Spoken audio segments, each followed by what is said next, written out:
Hello everyone, this is Jebro and welcome to a new video I'm doing, which is in my To The Contrary series, where I go through basically a class or a build of a class in particular that someone's asked me to do, and play something that is completely different to what people normally play or would normally even try to do with a class.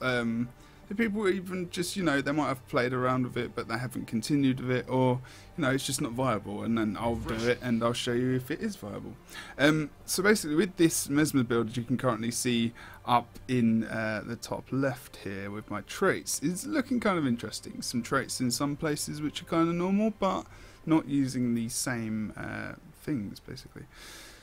So what I don't know what I'm gonna call this yet. This is pretty much it's a supporty boon dispensing build, and the synergy is really nice, and I still not 100% on every single thing in this build yet, but I'm sure people will give me some suggestions as to what can be changed.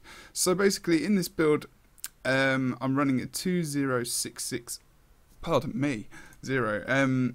I'm going to show you what I'm going with first, weapons wise, rune wise and amulet wise, and then I can explain those decisions as we go through the build.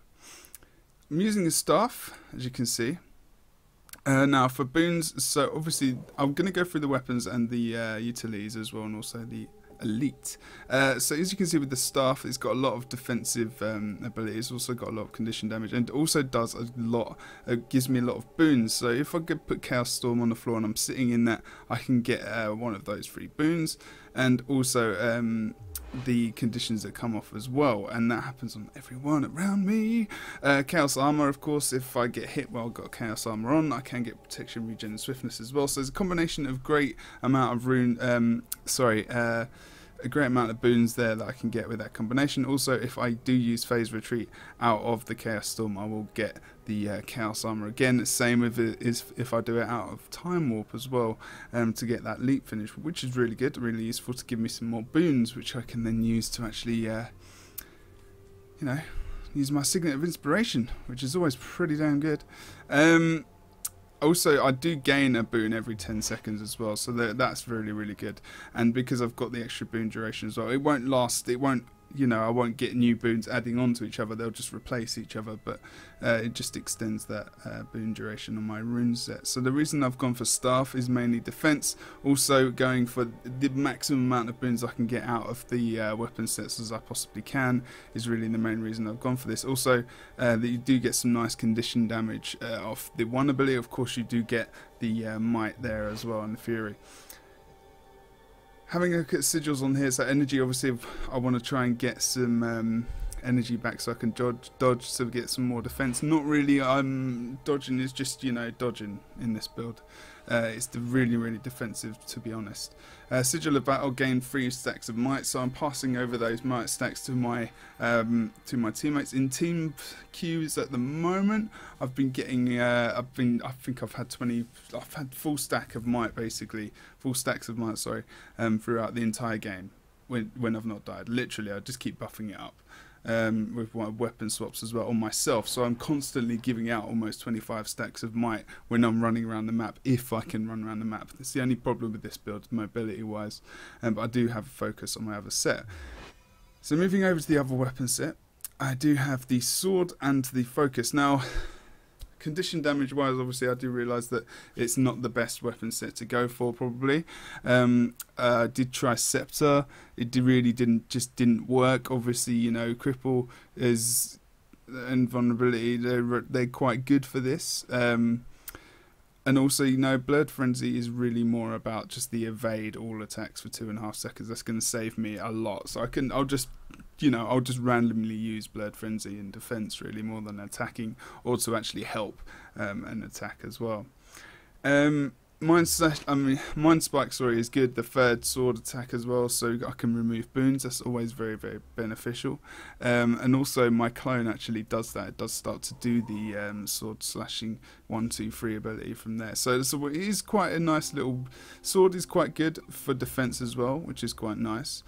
Focus obviously is going to give me swiftness, which is another boon I can give on to my my fellow compadres. In this build as well, it does reflect projectiles, which I'll show you in a minute. Also, it is a light combo field, which is quite useful as well. Hello, person there. Sorry if I'm being rude and not replying. I normally would. Okay, Phantasmal Warden, sorry. He's pretty good. I mean, obviously, it does protect allies from projectiles and whatnot as well, and I'll show you another reason why Phantasms are very important in this build. Going for the static, just a usual heal, gain additional health for each active illusion, which I want to have all my illusions up as much as possible. I don't shatter in this build, unless I really need to, unless I need to survive or go for the down, basically. I've got 2 manipulation skills. I've got Arcane Thievery, so send 3 conditions you have to your foe and steal 3 of their boons. I'd probably use that on, say, someone who's got potentially, well, boons that are one I'm missing on my bar that I can see. I normally can see quite well which boons I need. I'm normally making sure I've got most. I know I've normally got protection or regeneration and might, so I'm looking for some other boons, maybe some fury potentially as an addition. As you can see there, I've actually got those 3 right now. So yeah, I'm always looking for, I don't know, it just depends, you know. I'll look for someone. I mean, if it's someone like a Necro or something like that, you know, I've normally got like regen or protection on sometimes, maybe a tiny bit of stability. But I'll normally try and steal their boons, especially if they're going for a down and they've got stability. I'll steal their boons and then I'll just pull them back with the temporal curtain there, to make sure they're not going to get that down. Also going to take away the stability, which is pretty sweet. Illusion of Life, don't really need to go through that. It's a res for 3 people. I've been very lucky recently. I've been getting tons of reses, but I need to make sure I've got some cooldowns left to actually make sure I can get those guys up. So Time Warp, I might save it for that moment in time. Signet of Inspiration is quite solid for this build. It's one of the main utilities. If I miss this, so if I don't use it in the right place and the right team fights, it's pretty much useless and quite a big wasted cooldown. Although the cooldown is quite low because I've got a trait which lowers that as well. It's good, you know, Signet Pass, when it's passive, it just gives you a boon every 10 seconds. It could be any of those boons as you see at the moment. So when you've activated it, you put your hand in the air. So, let me go over to an NPC. I'm not going to be able to find an NPC, am I? That was useful. But basically, okay, I can go over to Siege Master. I'm not sure it's actually going to work for him, to be honest. But we shall see. Okay, so I've got a boon there. He's got none. When I use my thingy, he doesn't get a boon, which is good. But basically, if I've got any allies right next to me, that was a complete fail. You can insult me then. I can't edit this as well, so you can completely rip me a new one for just completely failing. But normally you can give boons to NPCs, but I think you've, obviously he's different kind of NPC. But when you use that, you copy all of your boons to another player. I'll be able to potentially show you that soon, but you know, it's not that complicated. I copy my boons onto another player, they've got the same boons as me. It's not that difficult to understand. And with the combination of this build, the build builds up boons to the point where I use them all. When I use that signet, we get a massive amount of boons, we win a team fight, and I end it with Time Warp. And it's a really nice like combo in a team fight as well. If I'm on my own, I can survive a hell of a long time, but I'm gonna die at some point. I need help. I need a teammate so I can buff them up. That's essentially what I'm for. So going for Rune of the Monk now. At the moment, the way this is working out, this is giving me a lot of boon duration, which is really important. And my boon duration is the boons I'm dispensing as well. That affects other players and the amount of duration they're getting from the boons that I'm giving them. So that's very, very useful to have. Obviously, the healing is very good as well because I give out regeneration. So the healing power, which is affected in that kind of formula, is very, very useful to have. So the extra healing is good.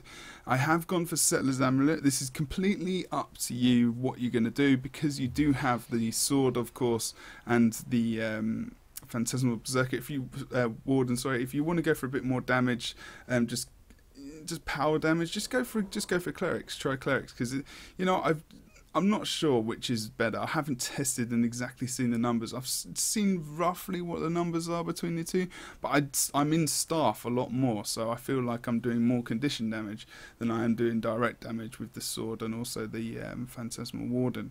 So that's why I've pretty much gone for Settler's Amulet. Also, it's giving me that toughness stat, which I'll show you why, again, in the traits is quite important and good. So at the moment, we can see I've gone for 20660, which I said before. I'm going to go through everything because it's important.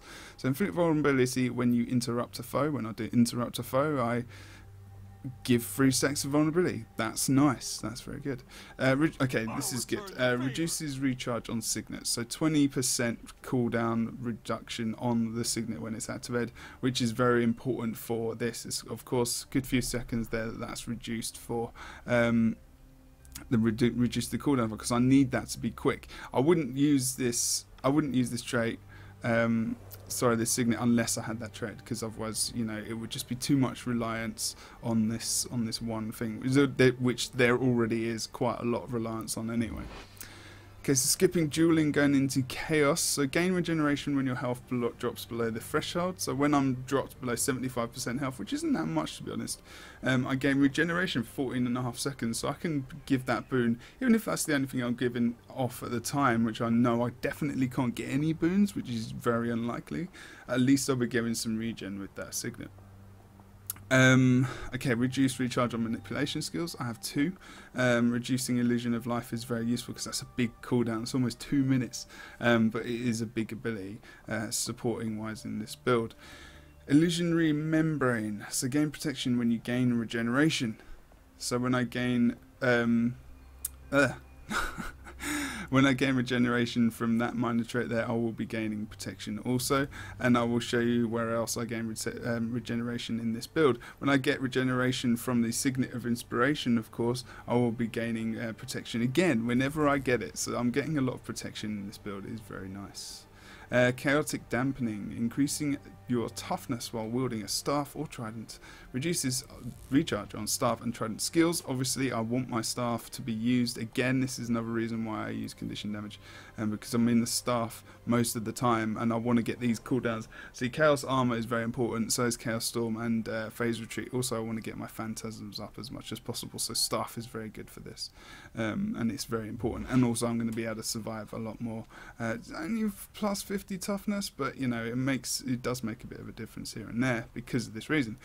Chaotic Transference, gain condition damage based on your toughness. So toughness as a main stat is not a bad thing to have, and it converts 10% of my toughness back into condition damage, which is always nice. So the final trait in Chaos Line is gain might when you interrupt a foe, then gain another boon randomly. So we're going to gain might, and we're going to potentially gain a boon when we're interrupting. This can be done in many ways, of course. And with a Mesmer, you can do some nice interrupts. I mean, you can interrupt with Chaos Storm, you can interrupt with a leap, you can interrupt with the pull or knockback or whatever, you know. So this is going to be really good, and I do get a lot of boons from this. I can't test exactly which boons I'm getting from where because, you know, combat log isn't that good. And in the heat of a fight, it's always different to just kind of hitting on a golem or hitting on a practice person or whatever. Okay, so going over to the final trait line inspiration, going to have a look at Vengeful Images. So grant retaliation to Phantasms. That's not bad. I mean, if we've got a lot of Phantasms up and I'm trying to keep them up as much as possible, then them having retaliation is quite good, especially if there's AoE damage coming down onto a point.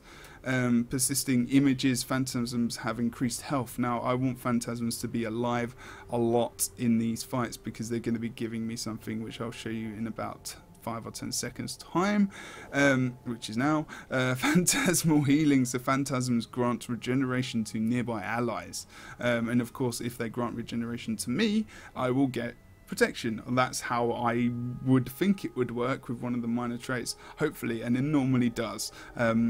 We shall see in maybe a gameplay video I'll do, hopefully, and I'll hopefully be able to point that out when I actually do that.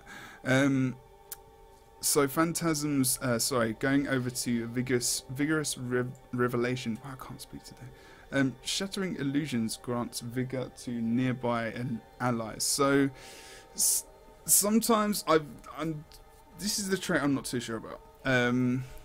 Because I don't want to shatter my illusions, and also I don't know how much vigor everyone's got. But giving people boons around me is very good, and it will give me vigor as well, which I can then transfer to everyone else, just in case they haven't got it at a later point. So I can get the vigor on myself, and it's a long time, 7¼ seconds. I can then run into a situation and give everyone vigor around me, which increases their dodge rate. So if I've, say, just killed someone and we're running into a point, I'll have vigor, I'll spread that boon to everyone else, and we'll all have that regen coming up, which is nice, you know, especially for a guardian. If you've got shout build, Ultra Stink healing build as well, he can dodge and he can heal. Engineers can dodge and get the bombs off, you know, warrior axe shields, they can dodge, get some extra DPS. So, you know, it's all things going ahead. I don't think there's a lot more I could really use. People might maybe say that you could use scepter instead of sword and go for malicious sorcery, stuff like that. But I don't think there's a lot here you could really go for. I mean, remove a condition when you heal, possibly. I don't know. It's, you know, it's really up to you and your playstyle. Some people, maybe they will go for Nullfield instead of the Illusion of Life to get the extra condition removal. But I feel sometimes I've not really been in a situation where conditions have really been a pain in the arse, to be honest, because Arcane Fever is normally taking care of it, and because I've got so many boons coming onto me, they're mitigating any of the condition damage with the regen, protection, vigor and everything, and I'm dodging. I feel like I'm mitigating a lot of that condition damage anyway. So I'm normally actually kind of okay condition-wise, so that's why I've gone for Illusion of Life. But if you're not going to use that, I'd go for Nullfield and maybe potentially go for change some of these traits around, like say the manipulation cooldown. But you can use anything you want in this build. I'm not saying it's the best build, it's just in my build series, and I like to play around with builds a lot. Phantasmal Strength, Phantasms deal more damage, so again keeping them alive is beneficial. Final trait. Warden's feedback, so focus skills reflect projectiles, reduces recharge on focus skills. So focus skills are very good indeed as well, because this is my mobility around the map basically. I want to have, sorry I just forgot what it's called there, in the Temporal Curtain. I want to have that up as much as possible. It's really good in team fights as well to interrupt, which is again something in my build which is very useful.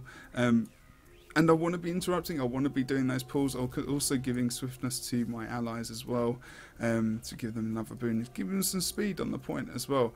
And that reflect is really good, because I can put that on the middle of the point, both directions. It just reflects back to the actual enemies that are trying to shoot their projectiles into there, and it's really good at mitigating a lot of damage. And it works in conjunction with the Phantasmal Warden as well. And of course, when it all comes down to it, we know Time Warp is the mother of all elites. It's like my favourite elite in the entire game. It's just good for finishing off those team fights. So when you've got all the boons coming up, the fight's looking like it's in your corner, if you will. You just spread all your boons, you put your hand in the air, and just like that's kind of the signal, just kick some ass.